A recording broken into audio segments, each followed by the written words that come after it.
श्रीमन नारायण, आप देख रहे हैं आरडीएम ज्योति सेंटर। सभी दर्शकों को तहे दिल से नमस्कार। ढेर सारी शुभकामनाएं के साथ मैं आपके बीच पुनः उपस्थित हूँ। आज बात करने वाले हैं कि बहुत सारे भाइयों बहनों कमेंट के माध्यम से पूछे थे कि जन्म कुंडली में निसंतान वेग कैसे बन जाता है और संतान विलंब से होने का कारण कैसे बनता है। इसी टॉपिक पर बात करने वाले हैं। इससे पहले आप सभी से छोटा सा रिक्वेस्ट कि अगर आप मेरे चैनल पर नए हैं तो चैनल को सब्सक्राइब कर लीजिए और वीडियो जब अच्छा लगता है तो लाइक कर दीजिए।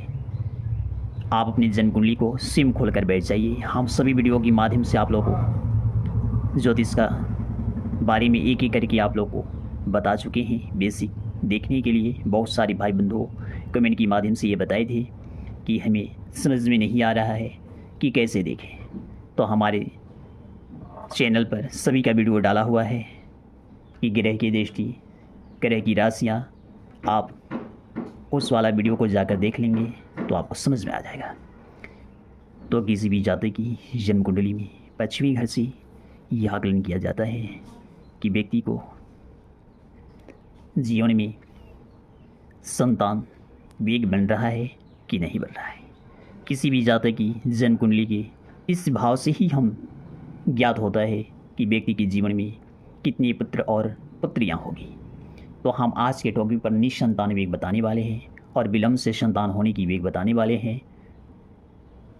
तो आइए अपना कुंडली को खोल लीजिए और देखिए इस घर में कौन सा ग्रह बैठे हैं या कौन सी राशि लिखी हुई है। पश्चिमी घर में, अगर पश्चिमी घर में कामाली की आगे यानी कि आगे और पीछे या पास,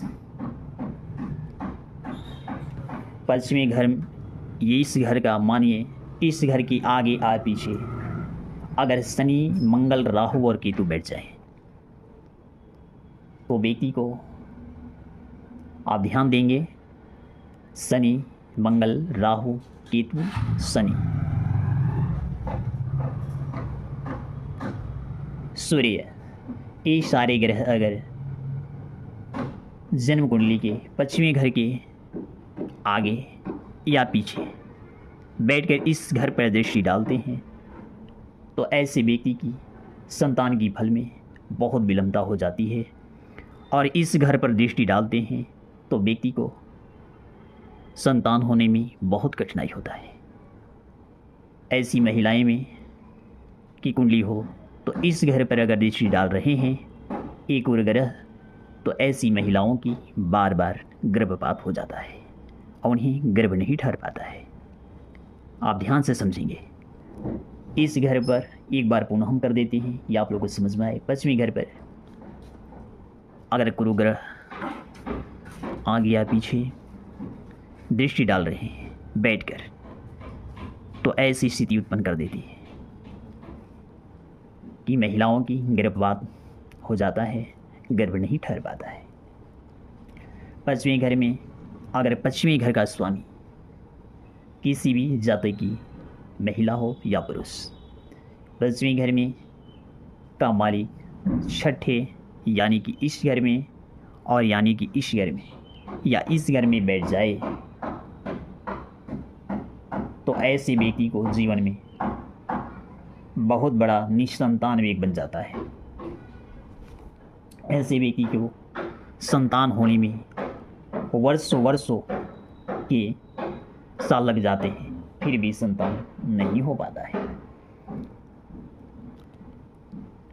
इस घर के स्वामी के बारे में हम बता चुके।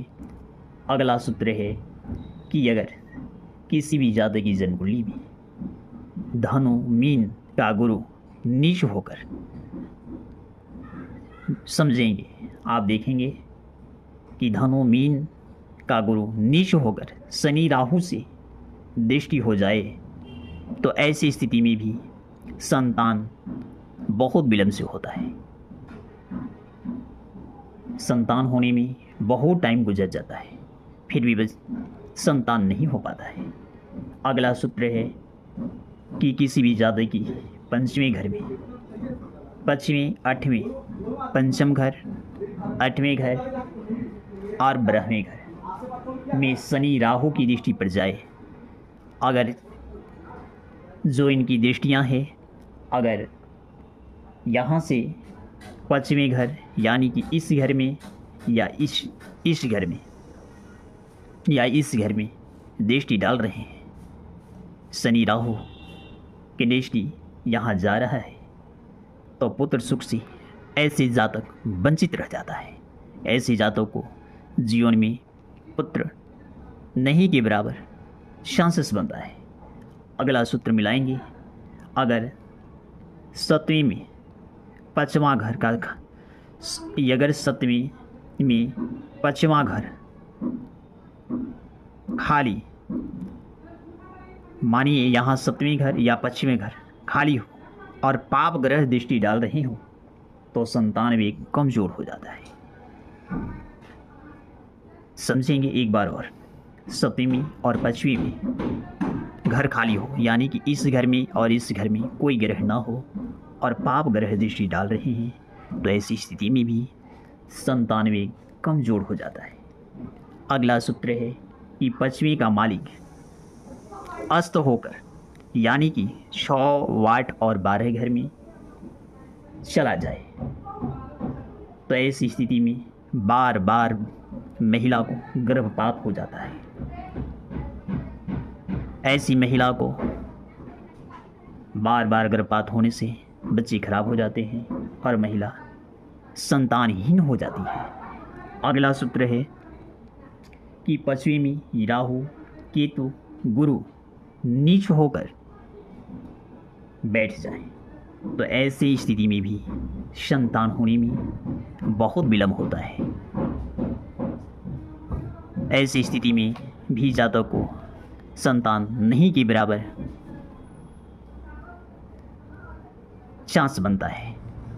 अगला सूत्र है कि पश्चिमी घर में शनि मंगल एक साथ बैठ जाए, यानी कि शनि मंगल एक साथ इस घर में बैठे हों, तो संतान कष्ट होता है और ऐसे जातक को संतान होने में बहुत विलंब होता है। अगला सूत्र है कि पश्चिमी में चंद्र, पश्चिमी में अगला सूत्र भी ध्यान से समझेंगे। पश्चिमी में अगर चंद्र आगे पीछे पाप ग्रहों से यानी कि आगे पीछे इधर हो या इधर आगे पीछे पाप ग्रह से ग्रसित हो, तो ऐसी स्थिति में भी महिला को संतान नहीं होता है और पुरुष को भी ऐसी स्थिति में शुक्राणु कमज़ोर हो जाते हैं। महिला को तो बार बार गर्भपात हो जाता है और पुरुषों की तो लिकोरिया की बीमारी से ग्रसित हो जाता है। अगला सूत्र है कि पश्चिमी का मालिक अगर ब्राह्मण के मालिक से मिले, इस घर का मालिक अगर ब्राह्मण से मिल जाए, तो ऐसे में भी संतान होने की संभावना नहीं होता है। संतान होता भी है तो घर से बाहर रहने के बाद संतान वेग बनता है। घर पर रहने के बाद चांसेस थोड़ा कमज़ोर हो जाता है। ऐसे जातक को घर से जाकर विदेश में संतान होने की संभावना बनता है। तो आप अपने जन्म कुंडली के माध्यम से जान चुके होंगे हम जो सूत्र बताएं। अगर आपका 3 सूत्र मैच कर रहा हो तो आप जानें कि निसंतान वेग हमारे जन्म कुंडली में बन रहा है। तो निसंतान वेग बनने के बाद हमारे शास्त्रों अनुसार कर्मकांड भगवान को पसंद कर कर